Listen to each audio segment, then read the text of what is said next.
Good morning. Corporate അക്കൗണ്ടിങ്ങിലത്തെ ഇൻഡയസിലത്തെ അടുത്ത ക്ലാസ്സിലേക്ക് നമുക്ക് കടക്കാം. കഴിഞ്ഞ ക്ലാസ്സിൽ നമ്മൾ ഇൻഡയസ് 38 ദാറ്റ് ഈസ് ഇൻടാഞ്ചിബിൾ അസറ്റിൻ്റെ ഡിസ്കഷനാണ് നടത്തിയിരുന്നത്. അതിൽ നമ്മൾ ഇൻറ്റേർണലി ജനറേറ്റഡ് ഗുഡ് വിൽ അല്ലെങ്കിൽ ഇൻറ്റേർണലി ജനറേറ്റഡ് ഇൻടാഞ്ചിബിൾ അസറ്റ്സ് അതെങ്ങനെയാണ് നമുക്ക് ട്രീറ്റ് ചെയ്യാമെന്നാണ് നമ്മൾ കഴിഞ്ഞ ക്ലാസ്സിൽ ഡിസ്കസ് ചെയ്തത്. ഇതിൽ പറഞ്ഞതെന്ന് വെച്ചാൽ നമ്മളിപ്പോൾ ഒരു ഗുഡ് വിൽ പർച്ചേസ് ചെയ്യേണ്ട, ഇപ്പോൾ കോപ്പിറൈറ്റ് പേറ്റൻറ്റ് റൈറ്റ് അതൊക്കെ നമ്മൾ എന്താ ചെയ്യുക, പർച്ചേസ് ചെയ്യുക. അങ്ങനെയാണ് നമ്മുടെ ബാലൻസ് ഷീറ്റിലെ അസറ്റ് സൈഡിൽ ആ ഒരു ഇൻടാഞ്ചിബിൾ അസറ്റ് ഉണ്ടാവുക.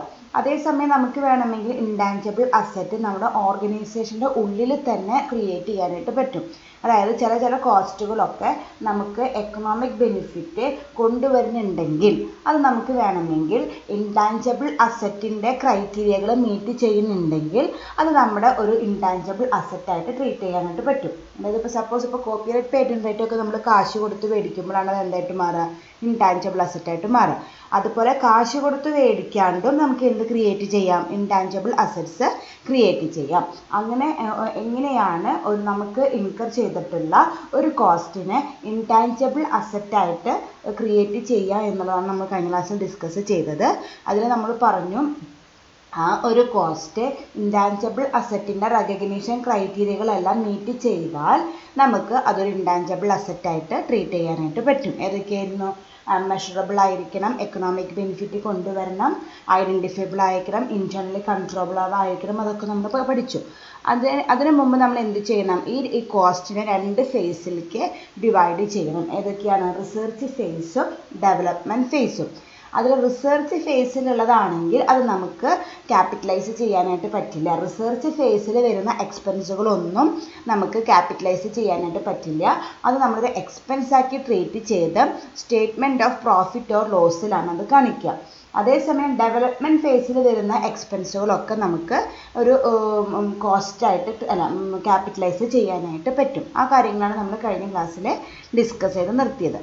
ഇനി അതിൻ്റെ കണ്ടിന്യൂവേഷൻ ക്ലാസ്സിലേക്ക് നമുക്ക് കടക്കാം. Today's first topic is cost of an internally generated intangible assets. അപ്പോൾ ഇന്നലെ നമ്മൾ ഡിസ്കസ് ചെയ്ത ഇൻറ്റേർണലി ജനറേറ്റഡ് ഇൻടാഞ്ചിബിൾ അസറ്റിൻ്റെ കോസ്റ്റ് എങ്ങനെയാണ്. നമ്മൾ ഇന്നലെ പഠിച്ചൊരു കോസ്റ്റ് ഉണ്ടാവും, അതിന് 2ആയിട്ട് ഡിവൈഡ് ചെയ്യണമെന്നാണ് പഠിച്ചത്. അപ്പോൾ ഏതൊക്കെ കോസ്റ്റാണ് ഒരു ഇൻറ്റേർണലി ജനറേറ്റഡ് ഇൻടാഞ്ചിബിൾ അസറ്റിൻ്റെ ഭാഗമായിട്ട് വരുന്നത് എന്നാണ് നമ്മൾ ഇന്ന് ഡിസ്കസ് ചെയ്യാനായിട്ട് പോകുന്നത്. The cost of N internally generated asset is the total cost incurred from the date when the asset first meet the recognition criteria and that can be directly attributed to it on a reasonable basis. അതായത് എന്ന് തൊട്ടാണോ നമ്മൾ പറഞ്ഞു ഒരു കോസ്റ്റിനെ നമ്മൾ intangible അസറ്റായിട്ട് recognise treat ചെയ്യുന്നതാണ്. എന്നാണോ ആ cost അതിനെ റെക്കഗ്നിഷൻ ക്രൈറ്റീരിയ മീറ്റ് ചെയ്യുന്നത് അത് തൊട്ടാണ് അതിന് ഇൻടാഞ്ചിബിൾ അസറ്റായിട്ട് ട്രീറ്റ് ചെയ്യാമെന്ന് പറഞ്ഞു. ആ ഡേറ്റ് തൊട്ട് വരുന്ന എല്ലാ കോസ്റ്റുകളും അതിൻ്റെ കോസ്റ്റായിട്ട് നമുക്ക് ക്യാപിറ്റലൈസ് ചെയ്യാനായിട്ട് പറ്റും. സപ്പോസ് ഇപ്പോൾ നമുക്ക് ആ കോസ്റ്റ് ഇൻകർ ചെയ്തൊരു 1 ജനുവരിയിൽ നമുക്ക് ആ കോസ്റ്റ് ഉണ്ടായെന്ന് വിചാരിക്കുക. പക്ഷെ അന്നൊന്നും അതിൻ്റെ റെക്കഗ്നിഷൻ ക്രൈറ്റീരിയ മീറ്റ് ചെയ്തിട്ടില്ല. അത് കഴിഞ്ഞ് 1 ഏപ്രിലാണ് നമുക്ക് എന്ത് വന്നേക്കുന്നത്, അതൊരു ഇൻടാഞ്ചിബിൾ അസറ്റിൻ്റെ റെക്കഗ്നിഷൻ ക്രൈറ്റീരിയാസ് മീറ്റ് ചെയ്തെന്ന് വെച്ചാൽ നമുക്ക് 1 ജാനുവരി തൊട്ടുള്ള കോസ്റ്റുകൾ ക്യാപിറ്റലൈസ് ചെയ്യാനായിട്ട് പറ്റില്ല. എന്നൊട്ടേ പറ്റുള്ളൂ 1 ഏപ്രിൽ തൊട്ട് വരുന്ന കോസ്റ്റുകൾ. കാരണം അന്ന് 1 ഏപ്രിലാണ് അത് റെക്കഗ്നിഷൻ ക്രൈറ്റീരിയകൾ ഫുള്ള് മീറ്റ് ചെയ്തത്. അന്ന് തൊട്ട് വരുന്ന കോസ്റ്റുകളെ നമുക്കതിൽ ക്യാപിറ്റലൈസ് ചെയ്യാനായിട്ട് പറ്റുള്ളൂ. അതാണ് പറയുന്നത് is the total cost incurred from the date when the asset first meet the recognition criteria and that can be directly attributed to it on a reasonable basis. പിന്നെ അത് നമുക്ക് അതിൻ്റെ ക്യാപിറ്റലായിട്ട് അല്ലെങ്കിൽ അതിൻ്റെ എമൗണ്ട് ആയിട്ട് ആട്രിബ്യൂട്ട് ചെയ്ത് കൊടുക്കാനും പറ്റും. The cost comprises all the expenditures for creating, producing and preparing the assets for its intended use. അതിൽ കോസ്റ്റിൽ വരുന്നതെന്ന് വെച്ചാൽ അത് ക്രിയേറ്റ് ചെയ്യാൻ, ഈ ഒരു പെർട്ടിക്കുലർ അസറ്റ് ക്രിയേറ്റ് ചെയ്യാൻ അല്ലെങ്കിൽ then പ്രൊഡ്യൂസ് ചെയ്യാനും പ്രിപ്പയർ ചെയ്യാനും വരുന്ന എല്ലാ കോസ്റ്റുകളും അതിൻ്റെ കോസ്റ്റ് നമ്പറിൽ വരും. അതൊക്കെ നമ്മൾ ഡേറ്റ് ആണ് പറഞ്ഞത്. ഇനി ഏതൊക്കെ കോസ്റ്റുകളാണ് അതിൽ വരണമെന്ന് വെച്ചാൽ ഈ ഒരു അസറ്റ് ക്രിയേറ്റ് ചെയ്യാനും പ്രിപ്പയർ ചെയ്യാനും അതുപോലെ പ്രൊഡ്യൂസ് ചെയ്യാനും വരുന്ന എല്ലാ കോസ്റ്റുകളും. അതേതൊക്കെയെന്ന് താഴത്ത് പറയുന്നുണ്ട്. Expenditure on materials and services use in generating the asset. ആ ഒരു അസറ്റ് ക്രിയേറ്റ് ചെയ്യാനായിട്ട് നമുക്ക് വന്നിട്ടുള്ള അല്ലെങ്കിൽ മെറ്റീരിയൽ കോസ്റ്റ്, അതായത് ഇപ്പോൾ ഏതെങ്കിലും ഒരു പ്രൊഡക്റ്റ് ഉണ്ടാക്കാൻ നമുക്കിപ്പോൾ ഫിനിഷ്ഡ് ഗുഡ്സ് ആയാലും അത് പ്രൊഡ്യൂസ് ചെയ്യാൻ നമുക്ക് കുറേ റോ മെറ്റീരിയൽ കോസ്റ്റ് വരും. അതുപോലെ ഈ ഒരു ഇൻടാഞ്ചിബിൾ അസറ്റ് ക്രിയേറ്റ് ചെയ്യാനായിട്ട് നമുക്ക് വന്നിട്ടുള്ള എല്ലാ മെറ്റീരിയൽ കോസ്റ്റുകളും സർവീസ് കോസ്റ്റുകളും അതിൽ പെടും. Employment cost of personal directly engaged in producing the asset. ഞാൻ ഒരു അസറ്റ് ക്രിയേറ്റ് ചെയ്യാനായിട്ട് വന്നിട്ടുള്ള എംപ്ലോയ്മെൻറ്റ് കോസ്റ്റ്, എംപ്ലോയീസിന് കൊടുക്കുന്ന സാലറി, അതും ഇതിൻ്റെ അണ്ടറിൽ വരും. Fees to register the legal right. നമുക്കറിയാം ഈ ഗുഡ് വിൽ, പേറ്റന്റ് റൈറ്റ് എന്ന് പറയുന്ന സംഭവങ്ങളൊക്കെ ലീഗലി രജിസ്റ്റർ ചെയ്യണം, ട്രേഡ് മാർക്കൊക്കെ. അപ്പോൾ അത് നമ്മൾ എന്ത് ചെയ്യണം, അതിന് വന്ന കോസ്റ്റുകളും ഇതിൻ്റെ ഒരു കോസ്റ്റിൻ്റെ ഭാഗമായിട്ട് വരും. അപ്പോൾ അത് നമുക്ക് ഇതിൻ്റെ അണ്ടറിൽ പെടുത്താനായിട്ട് പറ്റും.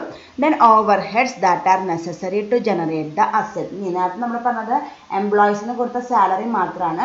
അത് കൂടാതെ ബാക്കി വരുന്ന മിസ്സെലേനിയസ് എക്സ്പെൻസസ്, വേറെ കുറേ എക്സ്പെൻസുകൾ വരുമല്ലോ. ഇപ്പോൾ ഒരു പ്രൊഡക്റ്റ് ഉണ്ടാക്കുമ്പോൾ സാലറി മാത്രം കൊടുത്താൽ പോരാ, അതിൻ്റെ കൂടെ വരുന്ന വേറെ കുറേ മിസ്സെലേനിയസ് എക്സ്പെൻസ്, അതായത് വിളിക്കുന്ന പേരാണ് ഓവർ ഹെഡ്സ് എന്ന് പറയുന്നത്. അതും ഇതിൻ്റെ അണ്ടറിൽ വരും. ദെൻ ഇൻട്രസ്റ്റ്, നമുക്ക് എന്തെങ്കിലും ഒരു ഫിനാൻഷ്യൽ എക്സ്പെൻസ് വരും. ആ ഫിനാൻഷ്യൽ എക്സ്പെൻസ് മീറ്റ് ചെയ്യാനായിട്ട് നമ്മൾ ചിലപ്പോൾ ലോൺ എടുത്തിട്ടുണ്ടാവും. ആ ലോണിന് കൊടുക്കുന്ന ഇൻട്രസ്റ്റും, അത് ഈ ഒരു പർപ്പസിന് മാത്രം ഉപയോഗിക്കുന്നതായിരിക്കും. ലോൺ എടുത്തിട്ട് വേറെ കാര്യങ്ങൾക്ക് ഉപയോഗിക്കുകയാണെങ്കിൽ അതിന് ഇൻട്രസ്റ്റ് ക്ലെയിം ചെയ്യാനായിട്ട് പറ്റില്ല. അതേസമയം നമ്മൾ ലോൺ എടുത്തിട്ട് ഈ ഒരു അസറ്റ് ക്രിയേറ്റ് ചെയ്യാനായിട്ട് എത്ര രൂപ ഉപയോഗിച്ചു, അതിൻ്റെ ഇൻട്രസ്റ്റും നമുക്ക് എന്തായിട്ട് കൂട്ടാം, ഇതിൻ്റെ കോസ്റ്റായിട്ട് കൂട്ടാനായിട്ട് പറ്റും. അപ്പോൾ ഏതൊക്കെയാണ്, മെറ്റീരിയൽ ആൻഡ് സർവീസ് കോസ്റ്റ് വരും, എംപ്ലോയീസിന് കൊടുത്ത സാലറി വരും, ദെൻ അത് രജിസ്റ്റർ ചെയ്യാനായിട്ട് വന്ന ലീഗൽ എക്സ്പെൻസസ് വരും, ദെൻ സാലറി അല്ലാണ്ട് വേറെ എന്തെങ്കിലും എക്സ്ട്രാ എക്സ്പെൻസസ് വരാണെങ്കിൽ അത് നമുക്ക് കൺസിഡർ ചെയ്യാം, ആൻഡ് ഇൻട്രസ്റ്റ്. ഇതൊക്കെയാണ് നമ്മൾ സാധാരണ ഒരു ഇൻറ്റേർണലി ജനറേറ്റഡ് ഇൻടാഞ്ചിബിൾ അസറ്റിൻ്റെ കോസ്റ്റിൻ്റെ ഭാഗമായിട്ട് നമ്മൾ ട്രീറ്റ് ചെയ്യാം. Okay, it should not include the following expenses like selling, administration and other expenses that cannot be directly attributed to prepare the asset. നമ്മൾ എല്ലാത്തിനും പഠിക്കുന്നത് തന്നെയാണ്, ഒരു അസറ്റ് ക്രിയേറ്റ് ചെയ്യുന്ന കോസ്റ്റ് മാത്രമേ അതിൻ്റെ കോസ്റ്റായിട്ട് നമുക്ക് ക്യാപിറ്റലൈസ് ചെയ്യാനായിട്ട് പറ്റുള്ളൂ. ആ അസറ്റ് ക്രിയേറ്റ് ചെയ്തതിന് ശേഷം അത് സെല്ല് ചെയ്യാനും അല്ലെങ്കിൽ അതിൻ്റെ അഡ്മിനിസ്ട്രേറ്റീവ് എക്സ്പെൻസസ് ഒന്നും ഇതിൻ്റെ ഒരു കോസ്റ്റായിട്ട് ട്രീറ്റ് ചെയ്യാനായിട്ട് പറ്റില്ല. അതേപോലെ നമ്മൾ നേരത്തെ പറഞ്ഞു ഓവർ ഹെഡ്സ് നമുക്ക് ട്രീറ്റ് ചെയ്യാമെന്ന് പറഞ്ഞു. പക്ഷെ ആ ഓവർ ഹെഡ്സ് ഈ ഒരു കോസ്റ്റിൻ്റെ ഈ ഒരു അസറ്റിൻ്റെ പ്രിപ്പറേഷന് മാത്രം വരുന്നത് മാത്രമാണ് പറയുന്നത്. പറഞ്ഞാൽ other expenses that cannot be directly attributed to prepare the asset. ഈ ഒരു അസറ്റ് പ്രിപ്പയർ ചെയ്യുന്നതിൻ്റെ ഭാഗമായിട്ട് വരാത്ത എക്സ്പെൻസുകളൊന്നും ഇതിൻ്റെ കോസ്റ്റിൽ ട്രീറ്റ് ചെയ്യാനായിട്ട് പറ്റില്ല. അതാണ് പറഞ്ഞത് other expenses that cannot be directly attributed to prepare asset. Okay, അപ്പോൾ ഇതൊക്കെയാണ് ഇതിൻ്റെ കോസ്റ്റിൻ്റെ ഭാഗമായിട്ട് വരാത്തത്. സെല്ലിംഗ് എക്സ്പെൻസസ് വരില്ല, അതുപോലെ അഡ്മിനിസ്ട്രേഷൻ എക്സ്പെൻസസ് വരില്ല, അതുപോലെ വേറെ ഏതെങ്കിലും എക്സ്ട്രാ എക്സ്പെൻസസ് അത് അതിൻ്റെ ഭാഗമായിട്ട് വരാത്ത, ഈ ഒരു അസറ്റ് പ്രിപ്പയർ ചെയ്യുന്നതിൻ്റെ ഭാഗമായിട്ട് വരാത്ത മറ്റ് എക്സ്പെൻസുകളും ഇതിൻ്റെ കോസ്റ്റായിട്ട് ട്രീറ്റ് ചെയ്യാനായിട്ട് പറ്റില്ല. Inefficiencies and initial operational loss, അത് നമ്മൾ മുമ്പ് പഠിച്ചിട്ടുണ്ട്. പ്രോപ്പർട്ടീസിലൊക്കെ കാര്യങ്ങൾ പറഞ്ഞപ്പോൾ പഠിച്ചിട്ടുണ്ട്. ഒരു അസറ്റ് ക്രിയേറ്റ് ചെയ്തതിന് ശേഷം അത് ഫസ്റ്റ് സ്റ്റേജിൽ നമ്മൾ ട്രയൽ റൺ നടത്തുമ്പോൾ ചിലപ്പോൾ നമുക്ക് കുറച്ച് കോസ്റ്റുകൾ വരും. അതും ഇതിൻ്റെ ഭാഗമായിട്ട് റെക്കഗ്നൈസ് ചെയ്യാനായിട്ട് പാടില്ല. Expenditure on training staff to prepare the asset, ഈ ഒരു അസറ്റ് ക്രിയേറ്റ് ചെയ്തതിന് ശേഷം അത് യൂസ് ചെയ്യാനായിട്ട് നമ്മൾ എംപ്ലോയീസിന് കൊടുക്കുന്ന ട്രെയിനിങ്, അതും ഇതിൻ്റെ ഒരു ഭാഗമായിട്ട് ട്രീറ്റ് ചെയ്യാനായിട്ട് പാടില്ല. ഓക്കെ, അപ്പോൾ ഇങ്ങനെ 3 എക്സ്പെൻസുകൾ ഇതിൻ്റെ ഭാഗമായിട്ട് ട്രീറ്റ് ചെയ്യാനായിട്ട് പാടില്ല. ഒന്ന് selling and administration expenses, then initial operational cost, then training. ഈ 3ഉം ഈ ഒരു കോസ്റ്റിൻ്റെ ഭാഗമായിട്ട് കൂട്ടാനായിട്ട് പാടില്ല. ബാക്കി എല്ലാ കോസ്റ്റുകളും നമുക്ക് ഒരു internally generated intangible asset capitalise ചെയ്യുമ്പോൾ അതിൻ്റെ കോസ്റ്റിൻ്റെ ഒരു പാർട്ടായിട്ട് ട്രീറ്റ് ചെയ്യാനായിട്ട് പറ്റും. അതിൽ മെയിനായിട്ടും അതിൻ്റെ ഡേറ്റ് ആണ് നോക്കേണ്ടത്. ഏത് ദിവസം തൊട്ടാണ് അത് അതിൻ്റെ റെക്കഗ്നിഷൻ ക്രൈറ്റീരിയ മീറ്റ് ചെയ്യുന്നത്, ആ ദിവസം തൊട്ടാണ് അതിൻ്റെ കോസ്റ്റ് കൗണ്ട് ചെയ്യാനായിട്ട് പാടുള്ളൂ. ഓക്കെ, നമുക്ക് ഒരു എക്സാമ്പിൾ നോക്കാം. A company is developing A new process. During 2019 expenditure incurred was 2 crore. of which 1 crore 50 lakhs were incurred before 1st November 2019 and 50 lakhs were incurred between 1st November 2019 to 31st December 2019. At 1st November 2019, the process met the criteria for recognition as an intangible asset. The fair value of the know-how in the process is 1 crore. How the expenditure is treated. അപ്പോൾ ഒരു കമ്പനിയുടെ കാര്യമാണ് പറഞ്ഞേക്കുന്നത്. ഒരു process development അതൊരു intangible അസറ്റായിട്ട് അവർ treat ചെയ്യുന്നതാണ്. അതിന് മൊത്തത്തിൽ വന്ന കോസ്റ്റ് എന്ന് പറയുന്നത് 2 crore rupees ആണ്. അതിൽ ഈ 2 crore rupeesൽ 1 crore 50 lakhs 1st നവംബറിന് മുമ്പും 50 lakhs 1st നവംബറിന് ശേഷവുമാണ് ഉണ്ടായേക്കുന്നത്. അതിൽ 1st നവംബറിലാണ് ഈ ഒരു പ്രോസസ്സ് അതിൻ്റെ ഇൻടാൻജിബിൾ അസറ്റിൻ്റെ റെക്കഗ്നിഷൻ ക്രൈറ്റീരിയ മീറ്റ് ചെയ്തിരിക്കുന്നത്. ഓക്കെ, ഇനി അതിൻ്റെ ഫെയർ വാല്യൂ എന്ന് പറയുന്നത് 1 crore ആണ്. ഫെയർ വാല്യൂ എന്ന് പറയുകയാണെങ്കിൽ നമ്മൾ ഇപ്പോഴത്തെ മാർക്കറ്റ് വാല്യൂ നമുക്ക് വന്ന കോസ്റ്റ് 2 crore ആണ്. അതിൻ്റെ ഇപ്പോഴത്തെ മാർക്കറ്റ് വാല്യൂ എന്ന് പറയുന്നത് ഇപ്പോൾ നമ്മളിത് വിൽക്കുകയാണെങ്കിൽ നമുക്ക് എത്ര രൂപ കിട്ടും? 1 crore rupees ആണ് കിട്ടുക. അതതിൻ്റെ സ്ക്രാപ്പ് വാല്യൂ നമ്മൾ പഠിച്ചിട്ടുണ്ട്. അതാണ് അതിൻ്റെ സ്ക്രാപ്പ് വാല്യൂ ആയിട്ട് വന്നിരിക്കുന്നത്. എത്രയാണ്? 1 crore rupees. ഇനി അതിൻ്റെ എക്സ്പെൻസസ് എങ്ങനെയാണ് ട്രീറ്റ് ചെയ്യേണ്ടത് എന്നാണ് നമ്മളോട് ഇപ്പോൾ കണ്ടുപിടിക്കാനായിട്ട് പറഞ്ഞിരിക്കുന്നത്. അപ്പോൾ നമ്മൾ നാളെ പഠിച്ചു എന്ത് ഒരു അസറ്റ് എന്നാണ് റെക്കഗ്നിഷൻ ക്രൈറ്റീരിയ മീറ്റ് ചെയ്യുന്നത് അതിന് ശേഷം വരുന്ന എക്സ്പെൻസുകളെ അതിൻ്റെ കോസ്റ്റായിട്ട് ട്രീറ്റ് ചെയ്യാനായിട്ട് പറ്റുള്ളൂ. അപ്പോൾ ഇവിടെ നമുക്ക് മൊത്തം വന്ന കോസ്റ്റ് എത്രയാണ്? 2 crore rupees ഉണ്ട്. ആ 2 crore rupeesൽ എന്നാണ് ഇത് റെക്കഗ്നിഷൻ ക്രൈറ്റീരിയ മീറ്റ് ചെയ്തത്? 1st നവംബറിലാണ്. അപ്പോൾ 1st നവംബറിന് ശേഷം വരുന്ന എക്സ്പെൻസുകൾ മാത്രമേ നമുക്ക് എന്ത് ചെയ്യാനായിട്ട് പറ്റുള്ളൂ? ക്യാപിറ്റലൈസ് ചെയ്യാനായിട്ട് പറ്റുള്ളൂ. അത് എത്ര രൂപയാണ്? 50 lakhs rupees ആണ്. അപ്പോൾ അതിന് മുമ്പ് വന്ന 1 crore 50 lakhs rupees നമുക്ക് എന്ത് ചെയ്യാൻ പറ്റില്ല? ഇൻടാൻജിബിൾ അസറ്റായിട്ട് ക്യാപിറ്റലൈസ് ചെയ്യാനായിട്ട് പറ്റില്ല. അതൊരു എക്സ്പെൻസായി നമ്മൾ statement of profit or loss വരയ്ക്കുമ്പോൾ അതിൽ കാണിക്കാനേ പറ്റുള്ളൂ. ഓക്കെ, ഇങ്ങനെയാണ് എഴുതേണ്ടത്. This process is recognised only on 1st November 2019.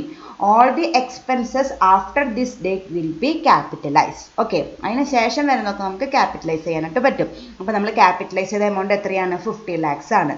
All the expenses before the recognition will be treated as expenses. അതിന് മുമ്പ് വന്ന എമൗണ്ട് ആയ 1 crore 50 lakhs നമുക്കൊരു എക്സ്പെൻസ് ആയിട്ട് ട്രീറ്റ് ചെയ്യാനായിട്ട് പറ്റും. മനസ്സിലായില്ലേ?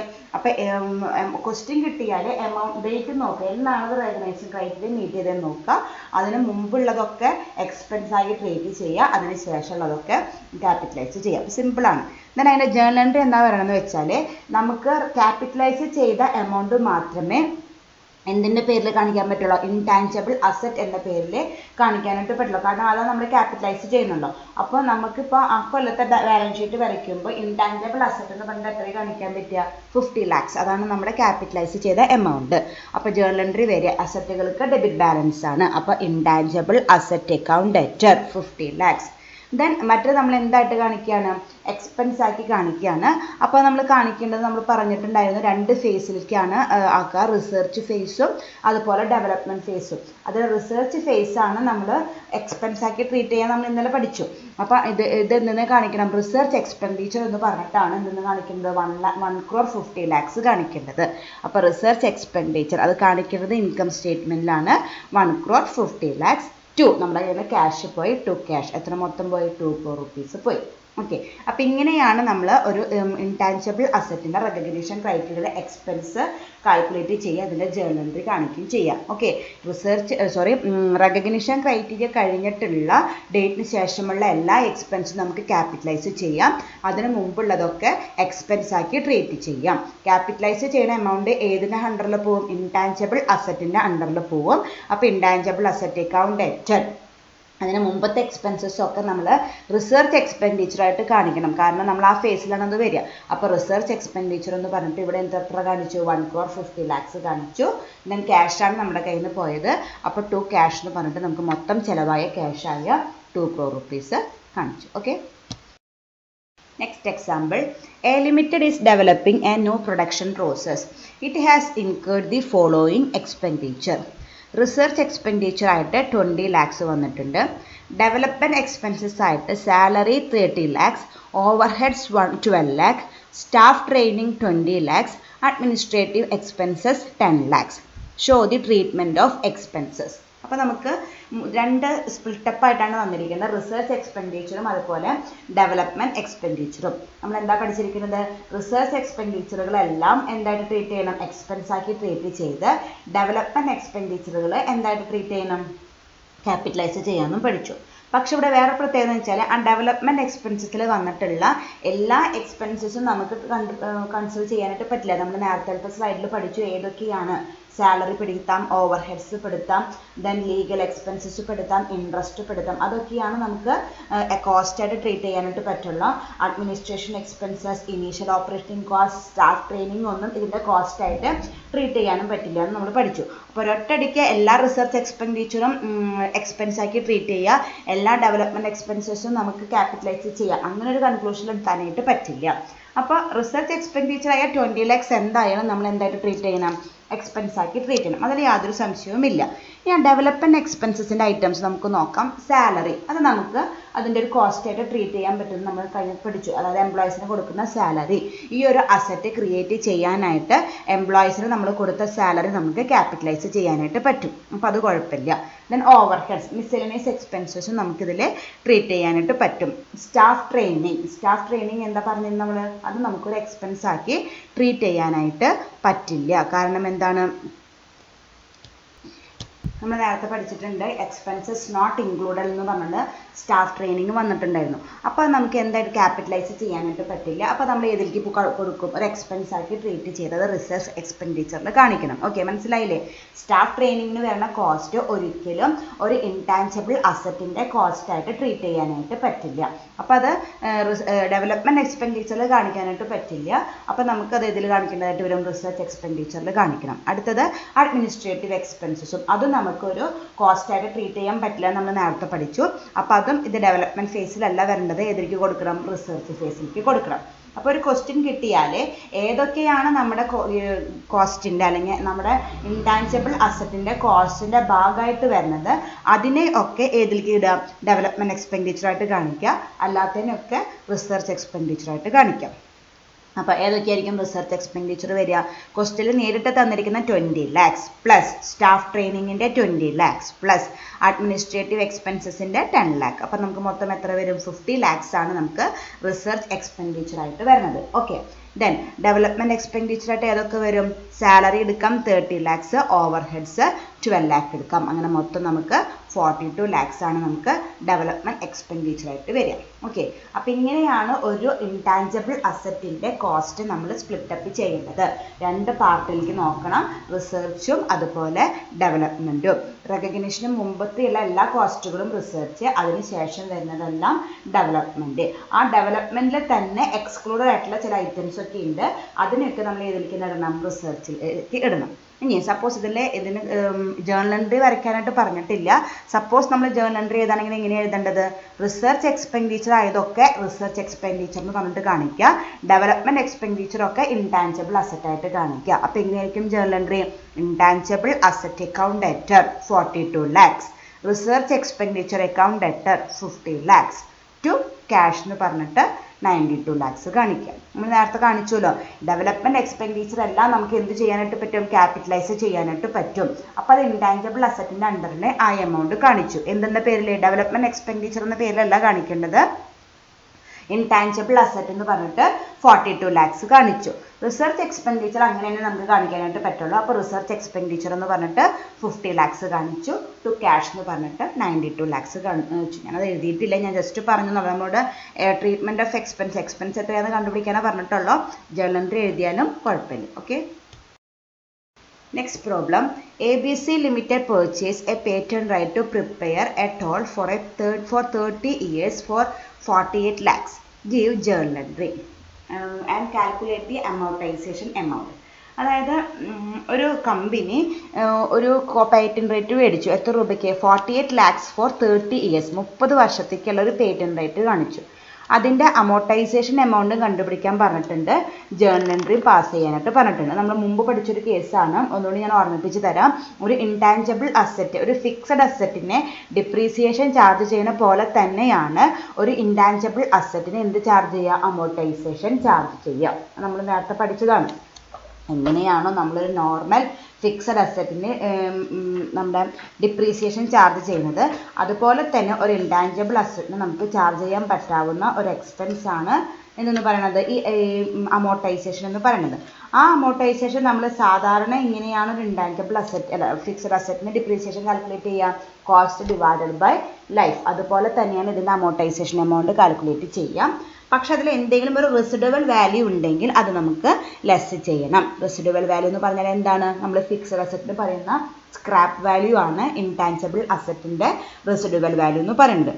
ഇതിൽ അതിനെക്കുറിച്ച് ഒന്നും പറഞ്ഞിട്ടില്ല, റെസിഡുവൽ വാല്യൂ ഇത്രയൊന്നും പറഞ്ഞിട്ടില്ല. അപ്പം നമുക്ക് നേരിട്ടിട്ട് എന്ത് ചെയ്താൽ മതി, മൊത്തം കോസ്റ്റ് എത്രയാണ്, 48 lakhs ഡിവൈഡഡ് ബൈ ലൈഫ് എത്രയാണ്, 30.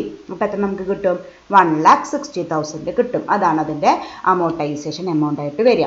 സപ്പോസ് നമുക്ക് റെസിഡുവൽ വാല്യൂ തന്നിട്ടുണ്ടെങ്കിൽ നമ്മൾ എന്ത് ചെയ്യണം, ആ കോസ്റ്റിൽ നിന്ന് അതിൻ്റെ റെസിഡുവൽ വാല്യൂ ലെസ് ചെയ്ത് ഡിവൈഡഡ് ബൈ ലൈഫ് ചെയ്താലാണ് നമുക്ക് അമോർട്ടൈസേഷൻ എമൗണ്ട് കിട്ടുക. ഇവിടെ റെസിഡുവൽ വാല്യൂ തരാത്തത് കൊണ്ട് നേരിട്ടിട്ട് കോസ്റ്റിനെ ലൈഫ് കൊണ്ട് ഡിവൈഡ് ചെയ്താൽ മതി. അതാണ് അവിടെ എഴുതിയിരിക്കുന്നത്. Amortisation amount is equal to 48 lakhs divided by 30, that is equal to 1,60,000. പിന്നെ അതിൻ്റെ ജേർണൽ എൻട്രി നമ്മൾ മുമ്പ് പഠിച്ചിട്ടുള്ളതാണ്. അമോർട്ടൈസേഷൻ അക്കൗണ്ട് ഡെറ്റഡ് ടു അക്യുമുലേറ്റഡ് അമോർട്ടൈസേഷൻ. അമോർട്ടൈസേഷൻ എന്ന് പറയുന്നത് എക്സ്പെൻസ് ആണ്, അതിന് ഡെബിറ്റ് കൊടുത്തു, പിന്നെ അത് പോണത് അക്യുമുലേറ്റഡ് അമോർട്ടൈസേഷനിലേക്കാണ്. അപ്പോൾ 1,60,000 വെച്ചിട്ട് ഡെബിറ്റും ക്രെഡിറ്റും കൊടുത്തു. അമോർട്ടൈസേഷൻ അക്കൗണ്ട് ഡെറ്റഡ് to accumulated amortisation. Okay, next example. Albi Limited purchase a copyright for 5 years at a cost of 50 lakhs. Okay. The present market price of the copyright is 10 lakh. Find out the amount to be amortized. Give the journal entry for amortization and for selling the copyright after 5 years at the market price. അതായത് ഒരു company ഒരു copyright purchase ചെയ്തിട്ടുണ്ട്, 5 വർഷത്തേക്കുള്ള ഒരു copyright purchase ചെയ്തേക്കുന്നു 50 ലക്ഷം രൂപയ്ക്ക് വേണ്ടിയിട്ട്. അതിൻ്റെ ഇപ്പോഴത്തെ പ്രസൻറ്റ് വാല്യൂ അല്ലെങ്കിൽ മാർക്കറ്റ് വാല്യൂ എന്ന് പറയുന്നത് 10 lakh ആണ്. അതായത് ഇപ്പോൾ ആ ഒരു അസറ്റ് വിറ്റാൽ നമുക്ക് എത്ര രൂപ കിട്ടും, 10 ലക്ഷം രൂപ കിട്ടും. അതാണ് അതിൻ്റെ റെസിഡുവൽ വാല്യൂ എന്ന് പറയുന്നത്.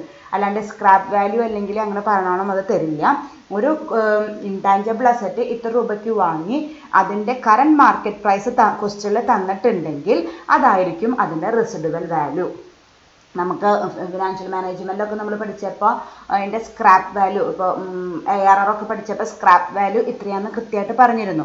അങ്ങനൊരു ഇതിൽ പറയില്ല. ഇതിലിങ്ങനെ പറയും, ഈ പ്രോബ്ലത്തിൽ കണ്ടില്ല, 50 ലക്ഷം രൂപ വിലയുള്ള കോപ്പിറൈറ്റ് ആണ്, അതിൻ്റെ ഇപ്പോഴത്തെ മാർക്കറ്റ് വാല്യൂ എന്ന് പറയുന്നത് 10 ലക്ഷം രൂപയാണ്. അതായത് അത് ഇപ്പോൾ വിറ്റാൽ നമുക്ക് എത്ര രൂപ കിട്ടും, 10 ലക്ഷം രൂപ കിട്ടും. അത് തന്നെയാണല്ലോ സ്ക്രാപ്പ് വാല്യൂ എന്ന് പറയുകയാണെങ്കിൽ. ഒരു മെഷീനറി മേടിച്ചു, അതിപ്പോൾ വിൽക്കുകയാണെങ്കിൽ നമുക്ക് കിട്ടുന്ന ക്യാഷിനെയാണ് സ്ക്രാപ്പ് വാല്യൂ എന്ന് പറയുക. അതുപോലെ ഇവിടെ നമ്മൾ 50 ലക്ഷം രൂപയ്ക്ക് മേടിച്ചു, അതിപ്പോൾ വിറ്റാൽ നമുക്ക് 10 ലക്ഷം രൂപ കിട്ടും. ഇനി നമ്മളോട് അമോർട്ടൈസേഷൻ എമൗണ്ട് കണ്ടുപിടിക്കാനായിട്ട് പറഞ്ഞിട്ടുണ്ട്. എന്നിട്ട് അമോർട്ടൈസേഷൻ്റെ ജേർണൽ എൻട്രിയും എഴുതണം. ആ ഒരു അസറ്റ് ഇപ്പോഴത്തെ മാർക്കറ്റ് പ്രൈസിന് വിറ്റാൽ നമ്മൾ എഴുതുന്ന ജേർണൽ എൻട്രിയും എഴുതണം. ഓക്കെ, നമുക്ക് എഴുതാം. അപ്പോൾ ആദ്യം നമുക്ക് അമോർട്ടൈസേഷൻ എമൗണ്ട് കണ്ടുപിടിക്കാം. ഞാൻ നേരത്തെ പറഞ്ഞ ക്വസ്റ്റ്യനിൽ റെസിഡുവൽ വാല്യൂ തന്നിട്ടുണ്ടെങ്കിൽ അത് ലെസ് ചെയ്തിട്ട് ഡിവൈഡഡ് ബൈ ലൈഫാണ് ചെയ്യേണ്ടത്. നേരത്തെ പ്രോബ്ലത്തിൽ റെസിഡുവൽ വാല്യൂ തരാത്തത് കൊണ്ട് നമ്മൾ ലെസ് ചെയ്തില്ല, നേരിട്ടിട്ട് കോസ്റ്റിനെ ലൈഫ് കൊണ്ട് ഡിവൈഡ് ചെയ്തു. പക്ഷെ ഇവിടെ അങ്ങനെയല്ല വേണ്ടത്. കോസ്റ്റ് എത്രയാണ്, 50 lakhs മൈനസ് അതിൻ്റെ റെസിഡുവൽ വാല്യൂ എത്രയാണ്, 10 lakhs ആണ്, ഡിവൈഡഡ് ബൈ 5. അപ്പോൾ 40 lakhs ഡിവൈഡഡ് ബൈ 5 നമുക്ക് എത്ര കിട്ടി, 8 lakhs ആണ് നമ്മുടെ അമോർട്ടൈസേഷൻ എമൗണ്ട് ആയിട്ട് വരിക. ഓക്കെ, അപ്പോൾ ഇങ്ങനെയാണ് റെസിഡുവൽ വാല്യൂ തന്നാൽ അമോർട്ടൈസേഷൻ എമൗണ്ട് കണ്ടുപിടിക്കേണ്ടത്. റെസിഡുവൽ വാല്യൂ എന്ന് പറഞ്ഞാൽ ഡയറക്റ്റ് ആയിട്ട് തരില്ല. ഇപ്പോഴത്തെ മാർക്കറ്റ് പ്രൈസ് തന്നാൽ അത് തന്നെയാണ് അതിൻ്റെ റെസിഡുവൽ വാല്യൂ ആയിട്ട് വരിക. ഞാൻ അതിൻ്റെ ജേർണൽ എൻട്രി എഴുതാം. നമ്മൾ നേരത്തെ എഴുതിയ പോലെ തന്നെ അമോർട്ടൈസേഷൻ അക്കൗണ്ട് ഡെറ്റഡ് ടു അക്യുമുലേറ്റഡ് അമോർട്ടൈസേഷൻ എത്രയാണ്, 8 lakhs വെച്ചിട്ട് കൊടുത്തു. ദെൻ നമ്മളിങ്ങനെ 2 ജേർണൽ എൻട്രി പാസ്സാക്കാൻ പറഞ്ഞിട്ടുണ്ടെങ്കിൽ ഇത് വിൽക്കുകയാണെങ്കിൽ ഈ ഒരു കോപ്പിറൈറ്റ് ഇപ്പോഴത്തെ മാർക്കറ്റ് പ്രൈസിന് വിൽക്കുകയാണെങ്കിൽ എന്തായിരിക്കും ജേർണൽ എൻട്രി എന്ന് പറയുന്നത്. ഇപ്പോഴത്തെ മാർക്കറ്റ് പ്രൈസ് എത്രയാണ്, 10 lakh rupees ആണ്. അപ്പോൾ 50 ലക്ഷം രൂപയ്ക്ക് മേടിച്ച കോപ്പിറൈറ്റ് നമ്മളിപ്പോൾ വിൽക്കുന്നത് 10 ലക്ഷം രൂപയ്ക്ക്. അപ്പോൾ എന്താണ് എഴുതേണ്ടത്, അപ്പോൾ വിൽക്കുമ്പോൾ നമുക്ക് ക്യാഷ് വരുന്നു. Cash account debtor 10 lakhs. ബാക്കി എത്രയുണ്ട്? ശരിക്കും ഈ കോപ്പിറൈറ്റിൻ്റെ വില എത്രയാണ്? 50 ലക്ഷമാണ്. ബാക്കി 40 ലക്ഷം ഉണ്ട്. അത് എവിടെ കിടക്കുന്നുണ്ടാവും? നമ്മുടെ അക്യുമുലേറ്റഡ് ഡിപ്രീസിയേഷൻ എന്ന് പറഞ്ഞിട്ട് ഓരോ വർഷവും 8 ലക്ഷം വെച്ചിട്ട് നമ്മൾ 5 വർഷം ട്രാൻസ്ഫർ ചെയ്യുമ്പോൾ അക്യുമുലേറ്റഡ് ഡിപ്രീസിയേഷൻ അക്കൗണ്ടിൽ എത്ര രൂപ വന്നിട്ടുണ്ടാവും? ഇപ്പോൾ 40 ലക്ഷം വന്നിട്ടുണ്ടാവും. കാരണം നമ്മൾ ഒരു വർഷം ചാർജ് ചെയ്യുന്ന അമോർട്ടൈസേഷൻ ആണ് 8 ലക്ഷം. അങ്ങനെ എത്ര വർഷം ചാർജ് ചെയ്യും? 5 വർഷം. 8 × 4 40 lakhs. അപ്പോൾ നമുക്ക് അക്യുമുലേറ്റഡ് ഡിപ്രീസിയേഷൻ അമോർട്ടൈസേഷൻ അക്കൗണ്ടിൽ എത്ര വന്നിട്ടുണ്ടാവും? 40 lakhs വന്നിട്ടുണ്ടാവും. അപ്പോൾ അക്യുമുലേറ്റഡ് അമോർട്ടൈസേഷൻ 40 lakhs ടു നമ്മൾ ആ ഇൻടാഞ്ചിബിൾ അസറ്റിന് വിൽക്കുകയാണ്. അപ്പോൾ നമുക്കത് ക്യാൻസൽ ചെയ്യണം. അസറ്റുകൾക്ക് ഡെബിറ്റ് ബാലൻസ് ആണ്. അത് ക്യാൻസൽ ചെയ്യുമ്പോൾ ക്രെഡിറ്റ് കൊടുക്കുക. Copyright 50 lakhs. ഒന്നുകൂടി ഞാൻ പറഞ്ഞു തരാം. നമ്മൾ 50 ലക്ഷം രൂപ വിലയുള്ള ഇൻടാഞ്ചിബിൾ അസറ്റ് വിൽക്കാൻ പോവുകയാണ്. അസറ്റുകൾക്ക് എന്ത് ബാലൻസ് ആണ് ഉണ്ടാവുക? ഡെബിറ്റ് ബാലൻസ് ആണ് ഉണ്ടാവുക. വിൽക്കുമ്പോൾ അതിന് എന്ത് ബാലൻസ് കൊടുക്കണം? ക്രെഡിറ്റ് ബാലൻസ് കൊടുക്കണം. അതുകൊണ്ടാണ് അവിടെ ടു കോപ്പിറൈറ്റ് 50 lakhs വന്നത്. ഇനി നമ്മൾ വിൽക്കുകയാണ്. വിൽക്കുമ്പോൾ നമുക്ക് എത്ര രൂപയാണ് കിട്ടുന്നത്? 10 ലക്ഷം രൂപയാണ് കിട്ടുന്നത്. അപ്പോൾ നമുക്ക് ക്യാഷ് ആയിട്ട് വരുന്നു. അപ്പോൾ ക്യാഷ് അക്കൗണ്ട് ഡെറ്റർ 10 lakhs എഴുതി. ബാക്കി എത്രയുണ്ട്? 40 lakhs ഉണ്ട്. ആ 40 lakhs എവിടെ കിടക്കുന്നുണ്ടാവും? നമ്മൾ ഓരോ വർഷവും 8 lakhs rupees വെച്ചിട്ട് എന്ത് ചാർജ് ചെയ്തിട്ടുണ്ട്? അമോർട്ടൈസേഷൻ ചാർജ് ചെയ്തിട്ടുണ്ട്. അപ്പോൾ ഈ 5 വർഷങ്ങളിലായിട്ട് അക്യുമുലേറ്റഡ് അമോർട്ടൈസേഷൻ അക്കൗണ്ടിൽ എത്ര രൂപ കിടക്കുന്നുണ്ടാവും? 40 lakhs കിടക്കുന്നുണ്ടാവും. അതുപോലെ നേരത്തെ നമ്മൾ അക്യുമുലേറ്റഡ് അമോർട്ടൈസേഷന് ക്രെഡിറ്റ് ആണ് കൊടുത്തത്. അതൊരു വർഷത്തെ. അങ്ങനത്തെ 5 വർഷത്തെ അക്യുമുലേറ്റഡ് അമോർട്ടൈസേഷൻ ക്രെഡിറ്റ് ബാലൻസുകളെല്ലാം കൂടി നമുക്കിപ്പോൾ ഡെബിറ്റ് ചെയ്യാം. അക്യുമുലേറ്റഡ് അമോർട്ടൈസേഷൻ എന്ന് പറഞ്ഞിട്ട് 40 lakhs എഴുതാം. അപ്പോൾ ഇങ്ങനെ ജേർണൽ എൻട്രി വന്നു. Cash account debtor 10 lakhs, accumulated amortization 40 lakhs to copyright 50 lakhs. ഇത്തിരി ബുദ്ധിമുട്ടുണ്ട് കേട്ടോ. ആദ്യം നമ്മൾ ഇതിങ്ങനെ തന്നെ ചെയ്താൽ മതി. വിൽക്കുമ്പോൾ അസറ്റിന് ഡെബിറ്റ് ആണുള്ളത്, അത് ക്രെഡിറ്റ് കൊടുക്കുക. അപ്പോൾ നമുക്ക് എത്ര എമൗണ്ട് കിട്ടി? ദെൻ വിൽക്കുന്ന എമൗണ്ട് ക്യാഷ് എന്ന് പറഞ്ഞിട്ട് കൊടുക്കുക. ബാലൻസ് എമൗണ്ട് എവിടെ ഉണ്ടാവും? അക്യുമുലേറ്റഡ് അമോർട്ടൈസേഷൻ അക്കൗണ്ടിൽ ഉണ്ടാവും. അങ്ങനെയാണ് ഈ ജേർണൽ എൻട്രി വരുന്നത്. ഇനി ഒരു ചെറിയൊരു ടോപ്പിക് കൂടി നോക്കാം. Disposal of intangible asset. നമ്മൾ ഡിസ്പോസ് ചെയ്യണം. ഡിസ്പോസ് ചെയ്യുന്ന വെച്ചാൽ ഒഴിവാക്കുക, വിൽക്കുക. അത് നമ്മൾ എങ്ങനെയാണ് ട്രീറ്റ് ചെയ്യുന്നതെന്ന് വെച്ചാൽ an intangible asset be derecognised on disposal or when no future economic benefit are expected from its use or disposal. അപ്പോൾ നമുക്ക് ഒരു ഇൻടാഞ്ചിബിൾ അസറ്റിൽ നിന്ന് പ്രത്യേകിച്ച് നമ്മളതിൻ്റെ റെക്കഗ്നിഷൻ ക്രൈറ്റീരിയയിൽ ഏറ്റവും ഇമ്പോർട്ടൻ്റ് ആയ റെക്കഗ്നിഷൻ ക്രൈറ്റീരിയ എന്താണ്? ആ ഒരു അസറ്റ് നമുക്കൊരു എക്കണോമിക് ബെനിഫിറ്റ് കൊണ്ടുവരുന്നുണ്ട്.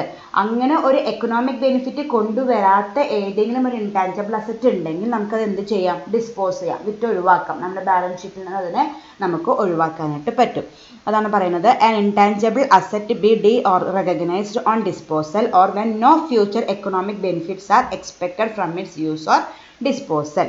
The gain or loss arising from the derecognition of an intangible asset shall be determined as the difference between the net disposal and carrying amount of the asset. അങ്ങനെ നമുക്ക് dispose ചെയ്യുമ്പോൾ ചിലപ്പോൾ നമുക്ക് ലാഭം ഉണ്ടാവാം, അല്ലെങ്കിൽ നമുക്ക് നഷ്ടം ഉണ്ടാവാം. അതായത് ഇപ്പോൾ ക്യാരിയിങ് എമൗണ്ടും അതുപോലെ നമ്മൾ വിൽക്കുന്ന എമൗണ്ടും തമ്മിലുള്ള ഡിഫറൻസ് പോസിറ്റീവ് ആവാം, നെഗറ്റീവ് ആവാം. സപ്പോസ് ഇപ്പോൾ ക്യാരിയിങ് എമൗണ്ട് അമോർട്ടൈസേഷൻ എമൗണ്ട് ഒക്കെ കുറച്ചിട്ട് ബാക്കി വരുന്ന എമൗണ്ട് ഒരു 10 lakh rupees ആണ് വിചാരിക്കുക. ആ ഒരു അസറ്റ് നമ്മൾ ഒരു 12 lakh rupeesനാണ് വിൽക്കണമെന്ന് വെച്ചാൽ നമുക്ക് പ്രോഫിറ്റ് ആണ്, ഗെയിൻ ആണ് 2 lakhs rupees. അതേസമയം ക്യാരിയിങ് എമൗണ്ട് 10 lakh rupees ഉള്ള ഒരു അസറ്റ് നമ്മളൊരു 9 lakh rupeesനാണ് വിൽക്കുകയെന്ന് വെച്ചാൽ നമുക്ക് 1 lakh rupees ലോസാണ്. അതാണ് പറയുന്നത്. ഗെയിനും ആവാം ലോസും ആവാം. Arising from the derecognition of an intangible asset shall be determined as the difference between the net disposal and carrying amount of the asset. അതാണ് ലാഭമാണോ നഷ്ടമാണെന്ന് കണ്ടുപിടിക്കുന്നത് എങ്ങനെയാണ്? അതിൻ്റെ ക്യാരിയിങ് എമൗണ്ടും വിറ്റ വിലയും തമ്മിലുള്ള ഡിഫറൻസ് ആണ്. May be positive or negative. Carrying amount എന്നാന്ന് ഓർമ്മയില്ലേ? നമ്മൾ മേടിച്ച അസറ്റിൻ്റെ പർച്ചേസ് പ്രൈസിൽ നിന്ന് നമ്മുടെ അമോർട്ടൈസേഷനൊക്കെ കുറച്ചിട്ട് ബാക്കി വരുന്ന എമൗണ്ടിനെ വിളിക്കുന്ന പേരാണ് ക്യാരിയിങ് എമൗണ്ട് എന്ന് പറയുന്നത്. നമ്മൾ മുമ്പ് പഠിച്ചിട്ടുള്ളത് തന്നെയാണ്. ആ ക്യാരിയിങ് എമൗണ്ടും നമ്മൾ വിറ്റ വിലയും കൂടി കമ്പയർ ചെയ്യുക. പോസിറ്റീവ് ഫിഗർ ആണെങ്കിൽ ഗെയിൻ ആയിരിക്കും, നെഗറ്റീവ് ഫിഗർ ആണെങ്കിൽ ലോസ് ആയിരിക്കും.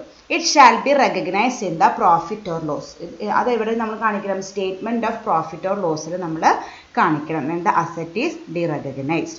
The disposal may occur in the following ways: by sales, by entering into financial lease or by donation. നമുക്ക് ഡിസ്പോസൽ ഏത് രീതിയിലും വേണമെങ്കിലും നടത്താം. ഒന്നല്ലെങ്കിൽ സെയിലായിട്ട് നടത്താം, അല്ലെങ്കിൽ ഒരു ഫിനാൻഷ്യൽ ലീസിന് കൊടുക്കാം. ലീസിന് കൊടുക്കാന്ന് വെച്ചാൽ കടത്തിന് വേറെ ആൾക്ക് പാട്ടത്തിന് കൊടുക്കാന്ന് പറയില്ലേ, അതുപോലെ കൊടുക്കാം. അപ്പം നമ്മുടെ കയ്യിൽ നിന്ന് പോയി. അല്ലെങ്കിൽ ഒരു ഡൊണേഷനായിട്ട് വേറൊരു കമ്പനിക്ക് അല്ലെങ്കിൽ വേറൊരു ഇൻഡിവിജ്വലിന് അതൊരു ഗിഫ്റ്റ് പോലെ ഡൊണേഷൻ പോലെ നമുക്ക് കൊടുക്കാം. ഈ 3 രീതിയിൽ നമുക്ക് വേണമെങ്കിലും ഒരു ഇൻടാഞ്ചിബിൾ അസറ്റ് ഡിസ്പോസ് ചെയ്യാം. ഡിസ്പോസ് ചെയ്യാന്ന് വെച്ചാൽ നമുക്ക് ആ ഒരു ഇൻടാഞ്ചിബിൾ അസറ്റ് കൊണ്ട് പ്രത്യേകിച്ച് ഒരു എക്കണോമിക് ബെനിഫിറ്റും കിട്ടുന്നില്ലെങ്കിൽ നമുക്ക് എന്ത് ചെയ്യാം, അത് ഡിസ്പോസ് ചെയ്യാം. അത് സെയിലായിട്ട് ചെയ്യാം, ഫിനാൻഷ്യൽ ലീസായിട്ട് ചെയ്യാം, അല്ലെങ്കിൽ ഡൊണേഷനായിട്ട് ചെയ്യാം. അങ്ങനെ നമ്മൾ ഡിസ്പോസ് ചെയ്യുമ്പോൾ ചിലപ്പോൾ പ്രോഫിറ്റ് ഉണ്ടാവാം, ലോസ് ഉണ്ടാവാം. രണ്ടും നമ്മൾ സ്റ്റേറ്റ്മെൻറ്റ് ഓഫ് പ്രോഫിറ്റ് ഓർ ലോസിലാണ് നമ്മൾ കാണിക്കേണ്ടത്. ക്യാരിയിങ് എമൗണ്ടും അതുപോലെ സെല്ലിംഗ് പ്രൈസും കമ്പയർ ചെയ്തിട്ട് പോസിറ്റീവ് ആണെങ്കിൽ ഗെയിൻ, നെഗറ്റീവ് ആണെങ്കിൽ ലോസ്. ഓക്കെ,